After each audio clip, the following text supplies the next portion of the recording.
type of clump is the best thing to do with it to get rid of it. You don't want to put it back around the top. You want pine straw, leaf mulch, something to mulch it, keep the moisture in. There's one on that stump behind you now. I think that probably was the cap that come out of that. Yeah, that's yeah. All right. You can, the best way to kill any, especially azaleas or any tree, is to plant them too deep. And you want to measure it like so, or set the pot in, and you want it back at the same level. So that's pretty close what it needs to be. If anything, it may be a little high. I'd rather plant a tree high than to plant it too low. Do the jig. That's a jig, man. Did you get my best side? Yeah. All right, since everybody's standing here,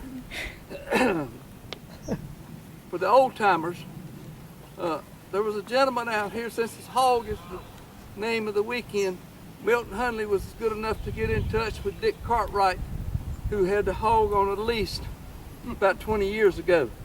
The hog has since passed away. It's buried about 6-8 miles from here, but Dick is going to come in later this afternoon and join us. Yay! We got pictures of Manuel and James riding on its back. Yeah. I got it. As a matter of fact, the hog is on the end of my DVD that's 29 years old. And but he'll be here. It's going to be a pleasure to see him. I hate to Track of that. Get close to the hog. Which one is that? That's up on that in there. It goes. Lauren just has some seeds.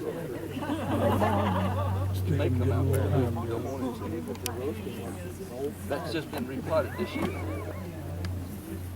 He didn't want. We're gonna have to keep. No, we're gonna probably need to bring it up.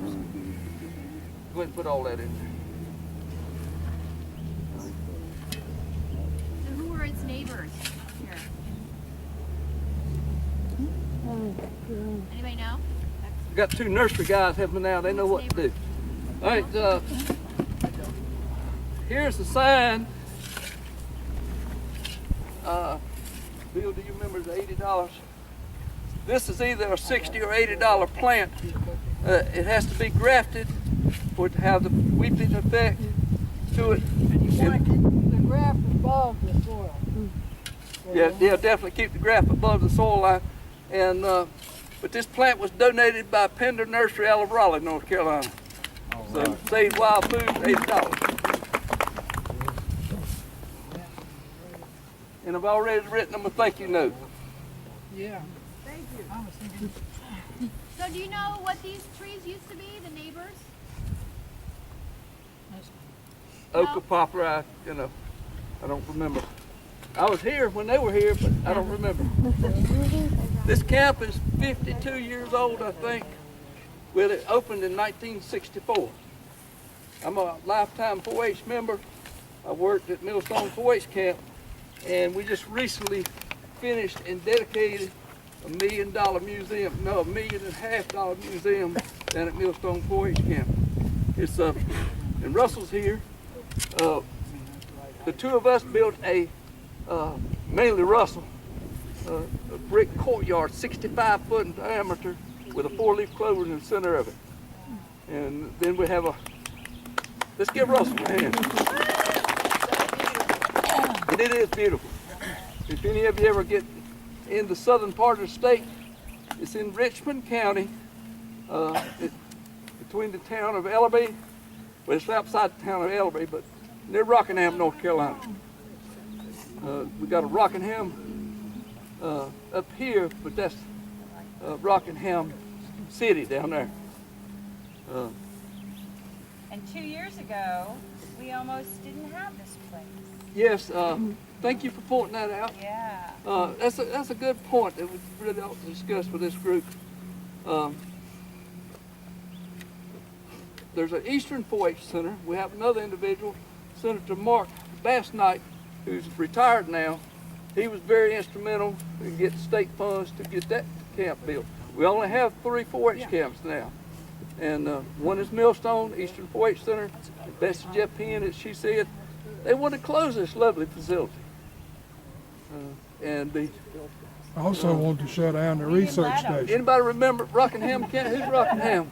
Who was the senator from this We area? did not let them. At that We time, shut I down believe North it was, Carolina State. He was Speaker of the House. Bill Berger. Phil Bill Berger Berger. was very instrumental in keeping this camp open. Good for him. We had people sending in emails and letters and so on, but Phil was the one that kept this open. Any of you know him? Send him a letter of thanks, tell him you're up here, enjoyed the weekend. Debbie And- was very instrumental on this too. Who was? Debbie, Debbie also was very instrumental, yes. she worked hard at it. So Debbie worked on keeping the camp, and that's why we're doing this. Let's give Debbie a hand.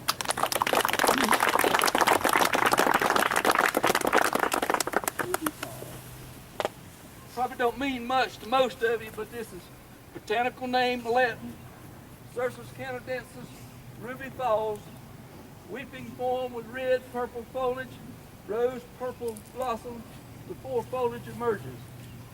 This one's too young to flower, but it will have this weeping effect as it matures. And the flowers are edible. It's the right time of the year. The, the flowers are edible of the red buds.